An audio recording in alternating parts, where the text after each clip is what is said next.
On a serious note, इससे पता चलता है फैसला साजी होती कैसे, कि वजीर आजम साहब नमाज पढ़ने जाते हैं 4 मिनट के लिए, हाँ 4 मिनट, उस दौरान जोर किया इतने सीरियस फैसले हो जाते हैं यार। देखें, मैं कह रहा हूं, आप ये कह रहे हैं नमाज नहीं पढ़नी चाहिए। नहीं वो नमाज मैं आपको टाइम भी बता देता हूँ, 10 मिनट कम 3 बजे, जबकि वो जोर की नमाज से पहले उन्होंने उठे हैं, बहुत अच्छी बात है, फर्ज किए, उन्होंने नमाज के लिए गए 3 से 4 मिनट, 4 फर्ज पढ़ने थे।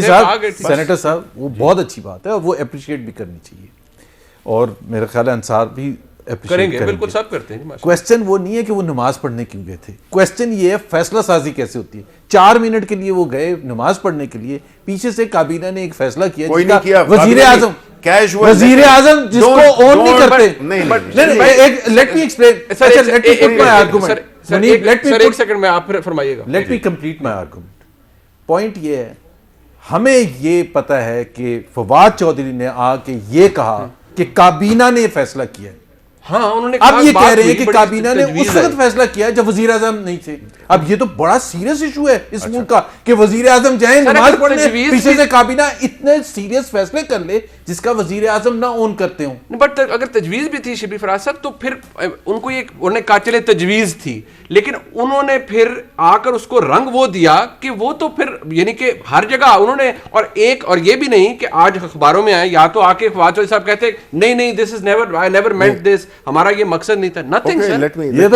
ये तो तकरीबन 36 घंटे हो चुके हैं उस बात को फवाद चौधरी के बोले हुए। जी शिबली साहब please. Let me answer this. पहली बात तो ये है कि मैंने कहा है कि जब प्राइम मिनिस्टर नमाज पढ़ने के लिए 3 मिनट के लिए गए, लिटरली बिकॉज मेरा प्लान था मैं बाहर निकलूं, लेकिन मैं रुक गया बिकॉज प्राइम मिनिस्टर फौरन वापस आ गए नमाज पढ़ के। उन्होंने कहा था कि वो एक इशू वो उसका हो रहा था। तो नॉर्मली जो हमारी जो गुफ्तगू होती है कैबिनेट में सिटिंग अक्रॉस, तो वो तो ये तो नहीं है कि ठीक है।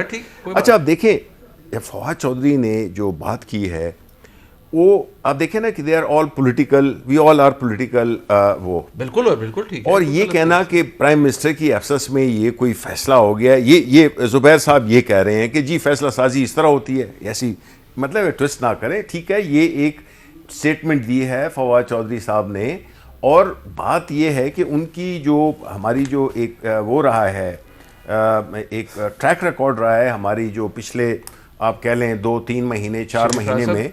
मैं इसमें एक सिर्फ ऐड कर दूं, एक चीज ऐड कर दूं। देखिए फवाद चौधरी एक दिन बाहर आए काबीना की मीटिंग से, उन्होंने कहा कि जी टीएलपी के हवाले से फैसला हुआ है कि अब इसको मिलिटेंट ऑर्गेनाइजेशन ट्रीट किया जाएगा और ये इंडियन फंडेड ये फैसला हुआ है।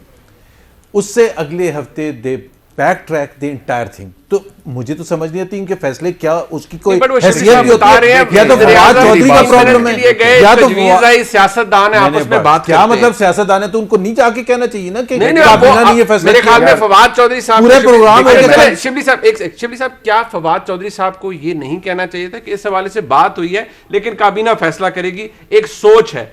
उन्होंने तो जो कहा, मैं दोबारा अर्ज कर देता हूं, आप बेशक दोबारा सुन लीजिए, उसका इंप्रेशन बड़ा और आया है। देखें बात ये है कि हो सकता है, और आप दुरुस्त भी कह रहे हो, मैं ये कहता हूं कि देखें फवाद चौधरी साहब हमारे इंफॉर्मेशन मिनिस्टर हैं, बड़े अच्छी तरीके से हमारी गवर्नमेंट को डिफेंड करते हैं, बड़ी उनकी पोजीशन है। और ये जो टीएलपी का बीच में जिक्र कर दिया, देखें बात ये होती है कि चीज़ें इवॉल्व कर रही होती हैं। कुछ सिचुएशन है, अब अफगानिस्तान की सिचुएशन बड़ी फ्लूइड, हमारे जो और इश्यूज हैं वो फ्लूइड, हमारे सरहदों के इश्यूज फ्लूइड, उसमें अगर कोई बयान उसको एक्चुअलाइज कर देता है जो कि उस वक्त के मौके की मुनासिबत से होता है, तो इसमें मेरा ख्याल है। मैं फवाद साहब की बात को इसलिए कहूंगा क्योंकि फवाद साहब को जब इलेक्शन कमीशन ने कंटेम्प्ट नोटिस दिया और जब वो गए, उन्होंने कहा मैं जाती हैसियत में तो चले माफी मूफी जो भी था मैं मांग आया हूँ, बाकी तो मैं तो बहुत सी बातें करता हूँ, मैं तो कैबिनेट को रिप्रेजेंट करता हूँ, तो मैं तो यही समझूंगा बहसियत एक आम पाकिस्तानी शहरी कि फवाद चौधरी साहब गुज़िश्ता रोज कैबिनेट को रिप्रेजेंट कर रहे थे। शिबली फराज साहब ने फरमाया कि नहीं प्राइम मिनिस्टर गए थे, एक जरा बात हुई है, इस हवाले से कोई फैसला नहीं है। अंसार भाई साहब, इसको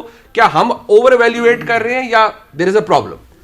देखिए मेरा ख्याल है कि शिबली फराज साहब की मजबूरी को हम सबको समझना चाहिए, जो उन्होंने उनकी वज़ादारी को भी समझना नहीं बिल्कुल। और वो कैसे अपने, मुझे बताएं कि अपने कैबिनेट कोलीग को उन्होंने जो बात कर दी, जिस वक्त कैबिनेट मीटिंग में प्राइम मिनिस्टर नहीं होंगे तो there is no cabinet meeting. Exactly ये लॉ आइन हमारा कहता है, without prime minister presence cabinet meeting हो ही नहीं सकती। अच्छा, जब प्राइम मिनिस्टर नमाज पढ़ने के लिए गए तो उस वक्त जो भी है वो टोटल इनफॉर्मल डिस्कशन है, वो कैबिनेट मीटिंग में नहीं आ सकती। बिल्कुल ठीक। ये इन्होंने अब बता दिया। अब ये तो नहीं कह सकते ना कि जो कहा था फवाद चौधरी साहब ने वो गलत कहा था, वो गलत कहा था। अब उन्होंने ये कहा कि कैबिनेट ने ये डिस्कस किया है। Cabinet never discuss this as per जो शिबली साहब की इंफॉर्मेशन है उसके बकौल। अब कोई ये चीज़ कैबिनेट में डिस्कशन नहीं हुई। अब लेकिन जो उन्होंने बात कही वो कैबिनेट को रिप्रेजेंट करके कही, because he is the information minister. उन्होंने कैबिनेट के फैसले सुनाए ना कि इस कैबिनेट ने ये किया। और ये जो उन्होंने बात की, एक तो होता है ना कि चलें कैबिनेट में डिस्कस अगर हुआ भी हो, अगर ये डिस्कस हुआ भी है, it amounts to ridiculing the election commission of Pakistan. It amounts to blackmailing the election commission of Pakistan, जो कि किसी भी महज़ब मुआशरे में आपका डिफरेंसेस सबको पता है कि इलेक्शन कमीशन ऑफ पाकिस्तान का जो व्यू पॉइंट है ईवीएम्स के ऊपर, ज़ाहिर उनका एक स्टांस है, उससे गवर्नमेंट डिसएग्री करती है, जो कि कर सकते हैं, जो कि शिबली साहब को भी पता और कर सकते हैं। लेकिन देखें, आप इदारे को इस तरह से लेकिन ब्लैकमेल नहीं कर सकते, उसको रिडिकूल नहीं कर सकते।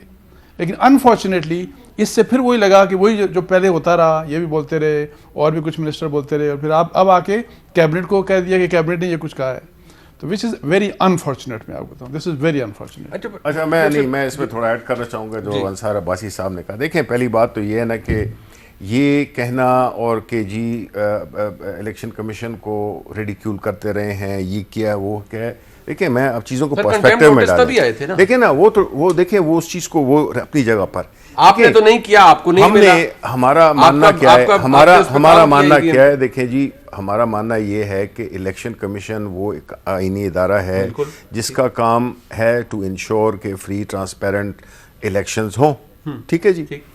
अब हमारा गवर्नमेंट जो है उसका काम है कि, और वो जो कि कर रही है, जो कि इससे बड़ी क्या हो सकती है कि 4 मिनिस्टर्स पे मुश्तमिल एक कमेटी बना दी जाए जो कि बेसिकली जितने भी इश्यूज क्रॉप अप हों इस लॉ की इम्प्लीमेंटेशन में उसको फैसिलिटेट करे, इससे ज्यादा मेच्योर काम दूर करे। ठीक है। आपने वो पढ़ा भी जो देखें, ये उस तरफ भी है हमारी गवर्नमेंट में, यस, कुछ ऐसे एक काफ़ी नंबर है लोगों का जो ये समझते हैं कि election commission is not seen as receptive to the idea even if it was before conceived.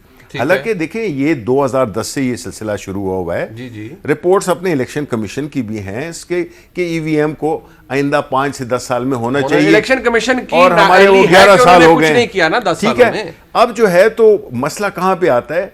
मसला यहीं पे आता है कि देखें, हम ये समझते हैं कि हमारा काम है गवर्नमेंट का कि वो इनेबल करे, फैसिलिटेट करे हर तरह से अपने इलेक्शन कमीशन या कोई भी इदारा हो जिसमें कि वो अपने फ़राइज़ को सरअंजाम दे सके बखैर खूबी।